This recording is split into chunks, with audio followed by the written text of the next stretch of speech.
This is awesome. Check out how awesome it is today.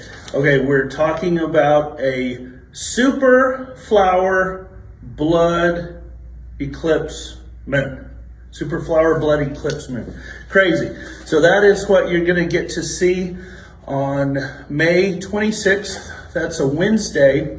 The only maybe challenging part of this whole thing is it's an early morning celestial event. So we're talking like 3:45 in the morning is when it's going to start, but we'll have full eclipse at maybe 11 minutes after 5 o'clock. So that's not so painful. So totally doable. Let's go ahead and break that all those adjectives apart and talk about what each one is. Let's go ahead and start with the eclipse, and we'll talk about what an actual lunar eclipse is, okay? So lunar eclipse occurs when the moon is on the opposite side of the earth as the sun. Usually we see a full moon when this happens, but every so often the moon enters the earth's shadow, resulting in an eclipse. This doesn't happen every full moon because the plane of the moon's orbit is tilted about 5 degrees, just a little bit.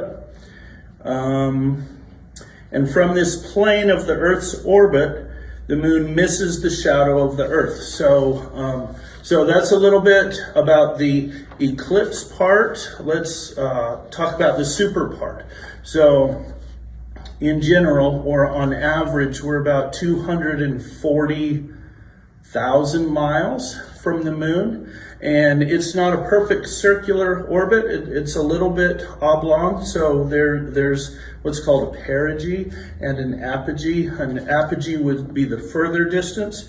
The perigee is the closest one, and that is what's making us super this time. So we're at a super moon, which is perigee. That brings us about 18,000 miles closer. So we're at about 222,000 miles away from the moon. And you're going to be able to resolve that with your vision a little bit in the fact that you're going to see the moon a little bit bigger than it normally is. So that's the super part. The flower, and you guys will all remember that I love the crazy funky moon names, and so many times they're historically drawn from Native American tribes. This one is no different. Flower moon, just the abundance and prevalence of the blooms is why it's called the flower moon. The blood part is being that it's closer, we have a little bit different atmosphere to look through. So a little bit less atmosphere actually, and that translates into a little bit different color.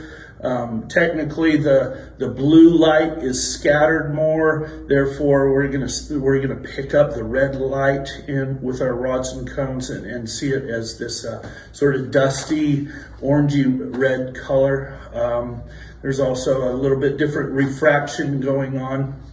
So that's the blood part. What else did we need? Super flower, blood, eclipse, moon. So I think we covered it. So check it out on May 26th.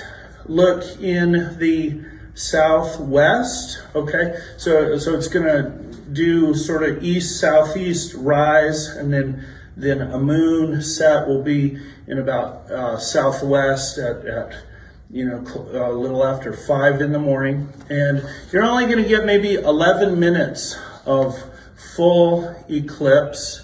And yeah, so hope everybody can give that a shot.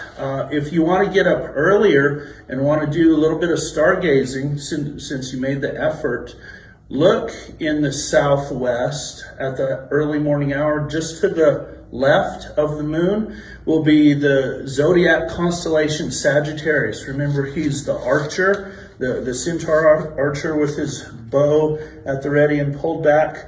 What is really cool about that is the asterism called the teapot. And it's the body of the teapot and the handle and the pouring spout and the lid is all very prevalent just to the left of that early morning moon. Okay, see ya.